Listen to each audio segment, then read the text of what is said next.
Ya no tendremos pensión y el Afore no nos va a alcanzar. Hey, ¿qué onda? Soy Pau, hablemos de finanzas y nuestro yo viejito.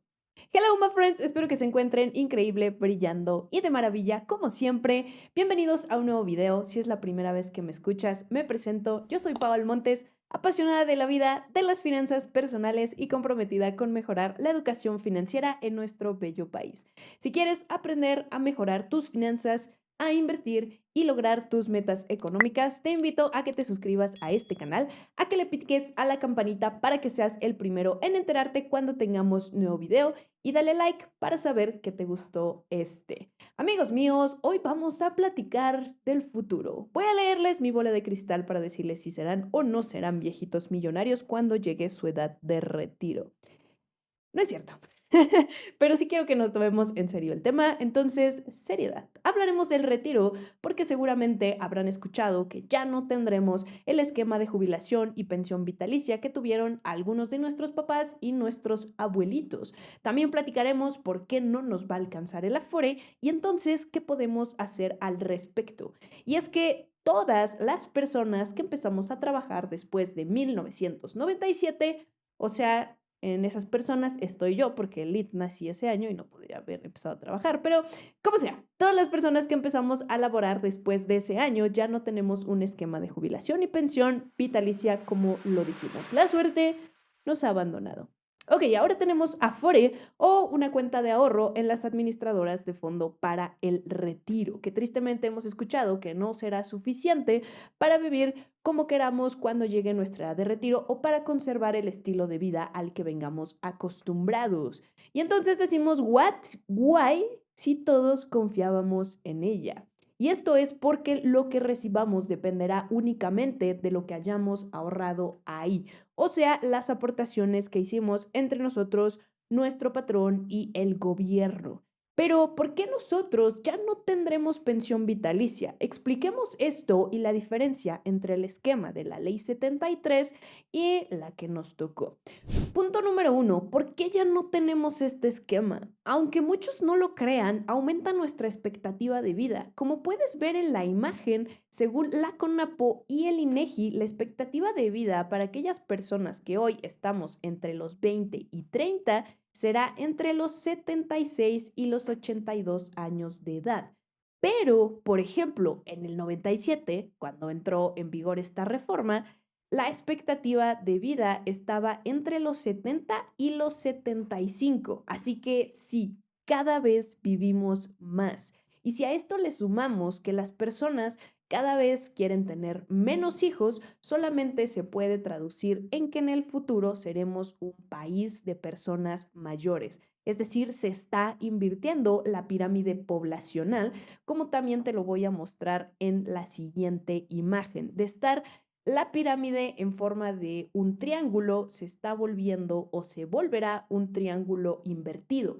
Cada vez es menos la población económicamente activa. Conclusión, la población joven ya no iba a ser suficiente para mantener a la población mayor.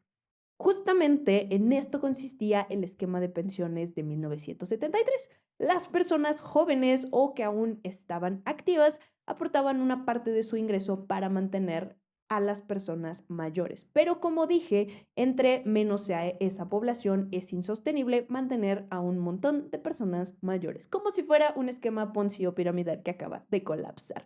Entonces, por esta razón, el 1 de julio de 1997 entró en vigor esta reforma o nueva ley sobre pensiones y se crean las cuentas individuales Afore, donde cada uno de nosotros se encarga de su propia pensión.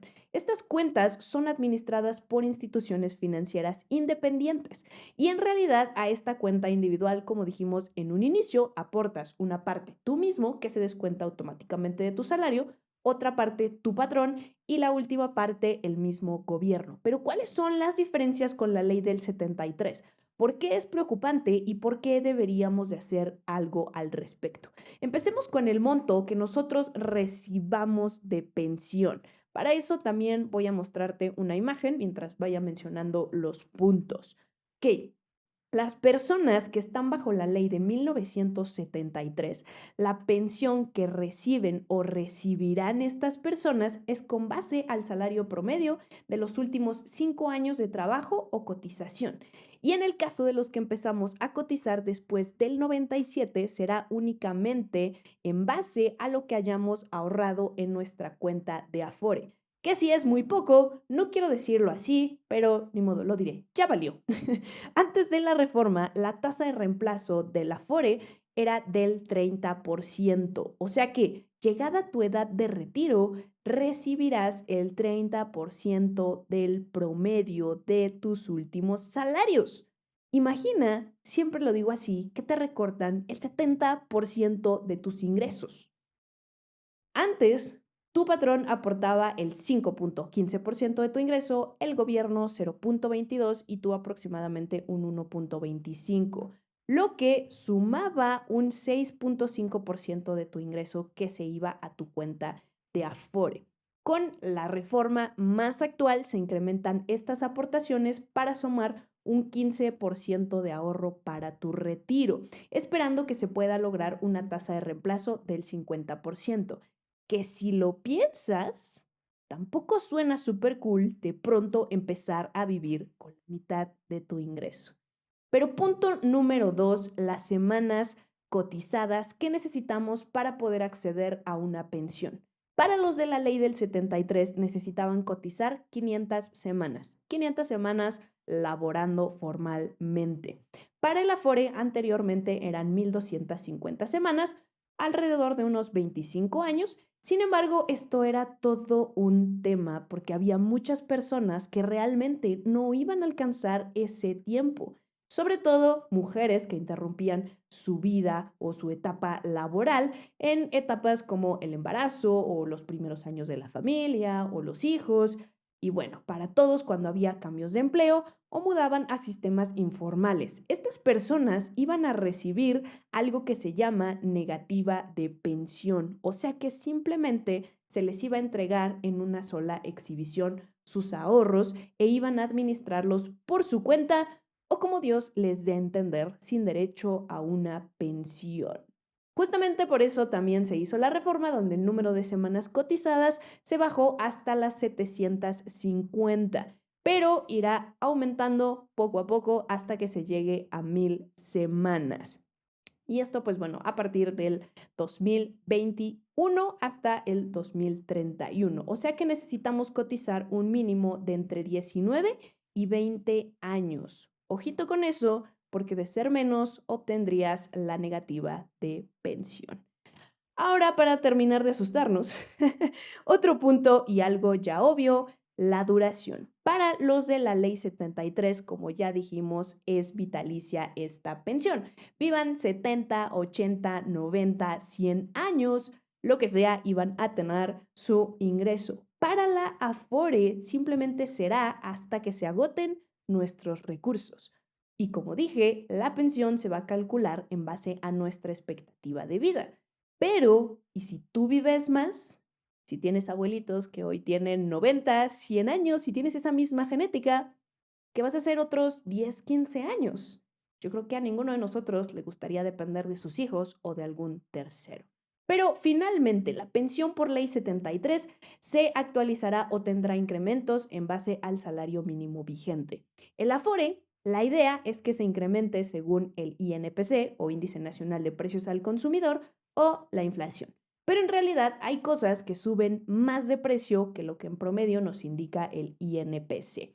Y probablemente lo que recibas de pensión pueda ir disminuyendo porque se calculará en base al sueldo que tengas en tu Afore. Y, perdón, en base al monto que tengas en tu Afore. Y como ya dijimos, este monto pues va a ser cada vez menor porque vas haciendo obviamente retiros.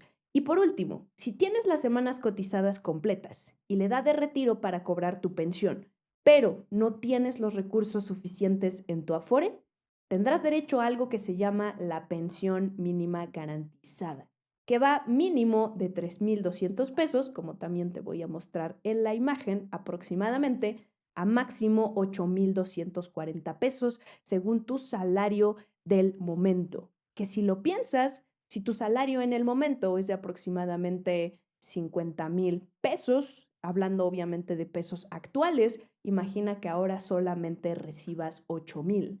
O imagina que tu salario era de 100,000 pesos, pero te pagaban el mayor porcentaje por fuera para que no pagaras tantos impuestos, pero eso también disminuyó obviamente tus prestaciones y ahora solamente tienes derecho a 8,000 pesos.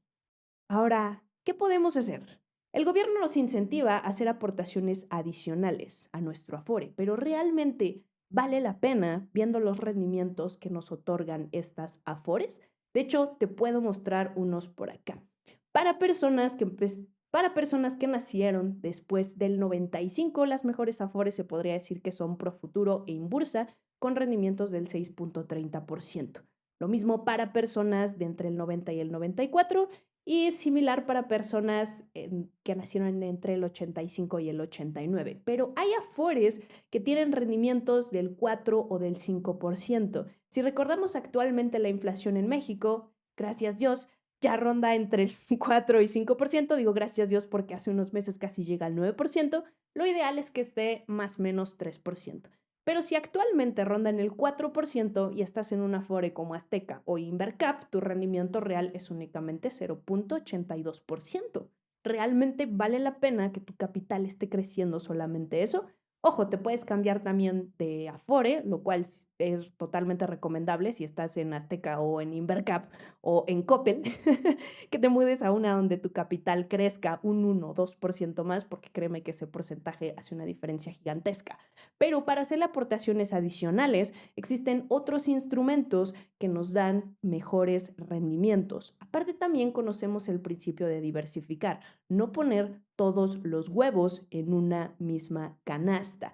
Lo ideal es diversificar en otro tipo de inversiones donde puedas tener más beneficios o más rendimientos. Ejemplo, en este canal tenemos videos de inversiones en bolsa de valores, en acciones, fondos de inversión, fibras y también existe el ya muy famoso llamado PPR o Plan Personal de Retiro, que consiste en que cada uno de nosotros va a ir haciendo aportaciones, vamos a decir desde estos momentos hasta nuestra edad de retiro, 60, 65. El monto que tú vayas aportando cada mes o cada año, si te es más cómodo, dependerá de tus finanzas personales. Estas aportaciones se pueden ir a fondos de inversión, a UDIs o a diferentes instrumentos. Si eliges un PPR que invierte tus aportaciones en fondos indexados, estos fondos indexados en el pasado han tenido rendimientos promedios del 10, incluso hasta el 11, 12%, al menos en los últimos años. Eso es casi el doble o el doble más bien del rendimiento del Afores. Además, existen PPRs que te dan una protección. Es decir, si tú llegas a fallecer, se le entrega cierta suma asegurada a tus beneficiarios, que puede ser de cientos de miles o inclusive de millones de pesos. Nuevamente, esto puede hacer sentido si tienes dependientes económicos. Y también tiene un seguro de incapacidad. Algunos PPRs, nuevamente, no todos. Es decir, que si tú llegas a incapacitarte, tú cobras esa suma asegurada. Y así siempre les digo, pues literal, aseguramos nuestro retiro, llueve, truene o relámpague. Y finalmente, llegada a tu edad de retiro, hay PPRs que te dan diferentes opciones. Retirar todo tu capital en una sola exhibición o de alguna manera estar retirando solamente rendimientos y crear tus propias rentas vitalicias como las que tienen nuestros abuelitos o tendrán algunos de nuestros padres. Como dije, existen diferentes PPRs. ¿Cuál elijas? Dependerá de lo que busques, tema de la protección o cómo quieres que crezca tu capital, así que siempre compara opciones. En este canal haremos más videos sobre PPR, compararemos algunas instituciones, así que coméntame aquí abajo algunas para saber cuáles quieren escuchar. No se olviden también de seguirme en mis otras redes sociales. En Instagram estoy como finanzas.compropósito, en TikTok estoy como Paul Montes y también en Facebook. Y recuerden que son únicas cuentas. Nos vemos a la próxima, inversionistas. Soy Pau y acá siempre hablamos de finanzas.